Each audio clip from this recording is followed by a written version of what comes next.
Beetlejuice Beetlejuice?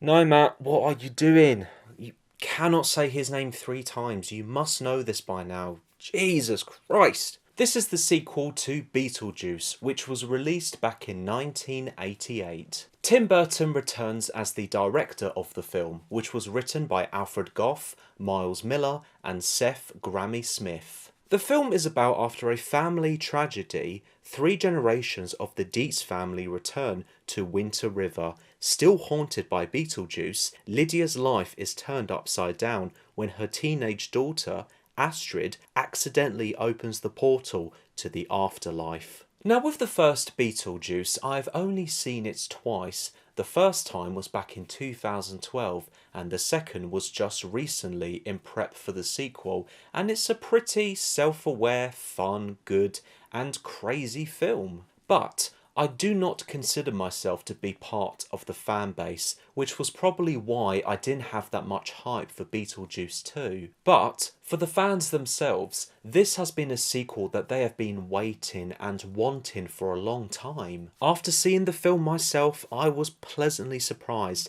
and I found Beetlejuice Beetlejuice to be a good sequel and a pretty wicked film. So firstly, I appreciated that Tim Burton returned to his old roots in his filmmaking style. Beetlejuice 2 has a lot of practical effects, animatronics, and also stop motion, and all are very well made, showing so much faith, passion, and weird and wonderful gothic fun Burton is the master at creating. In addition towards the sets, costumes, and makeup also were all very well made, to show so much dedication and effort for the original film. There is of course CGI, but it never looked ugly or distracting. This has been a problem for me with some of other Tim Burton's newer films, such as the Dumbo remake and the live-action remake of Alice in Wonderland. With this being a Tim Burton film, this has a fantastic cast with caring and great performances, both from the returning lot and new lot.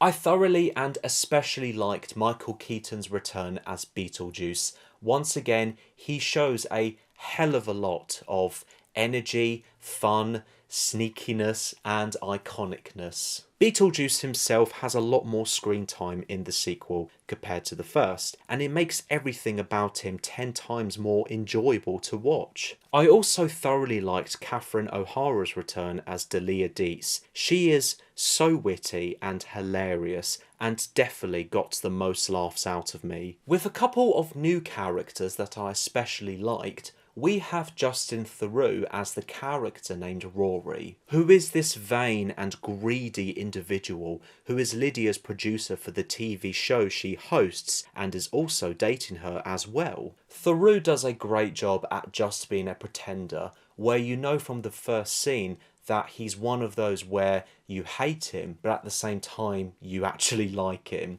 based on his motivations and sense of humour. Then there is Willem Dafoe as Wolf Jackson, who is based in the afterlife and has a pretty hilarious backstory, without spoiling of course. Look, it's Willem Dafoe, he is one of my favourite actors, he is the GOAT, and once again you can tell that he is showing so much care when he is acting in a film. So those were the standouts to me. Everyone else does a brilliant job, including Winona Ryder returning as Lydia Dietz, Jenna Ortega as Lydia's daughter Astrid, Monica Bellucci, Arthur Conti, Bern Gorman, and Danny DeVito. It is very well paced, just like with the first film. Beetlejuice 2 never wastes or drags any time by getting into the plot and its developments. In addition, the tight editing makes you feel like you're on this constant, fast and fun roller coaster. Danny Elfman's score is again catchy with some new touches, and it didn't feel like ruining anything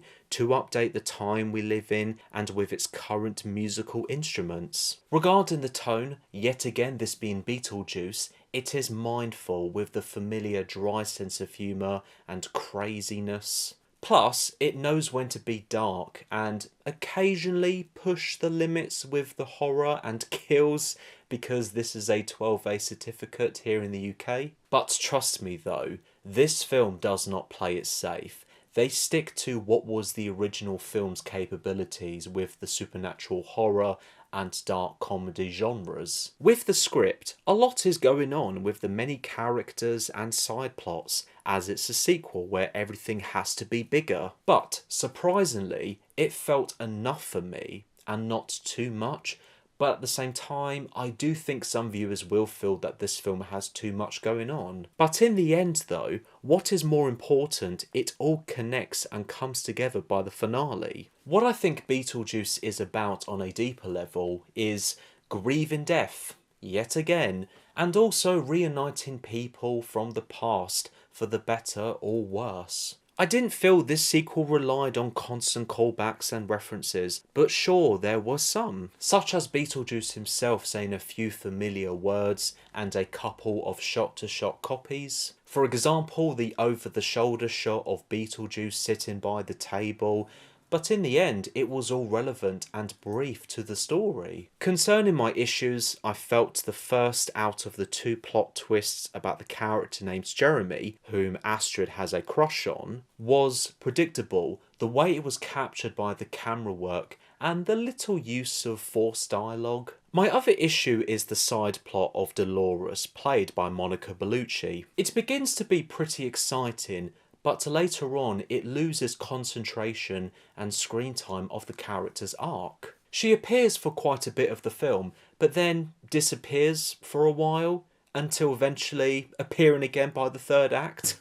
So I will say, out of all the side plots, this one about Dolores did feel the weakest in my opinion. But still, I had a pretty wicked good time watching Beetlejuice Beetlejuice. This is worth checking out in cinemas with an audience if you're either part of the fan base or not. I'm going to give Beetlejuice Beetlejuice 4 stars out of 5. Thank you so much for watching. I hope you've enjoyed this video, and please let me know your thoughts about the film in the comments below. Feel free to watch another video and check out my social media sites. Links are in the description below. I appreciate the like, subscribe and support as always. Have a wonderful day. Until next time.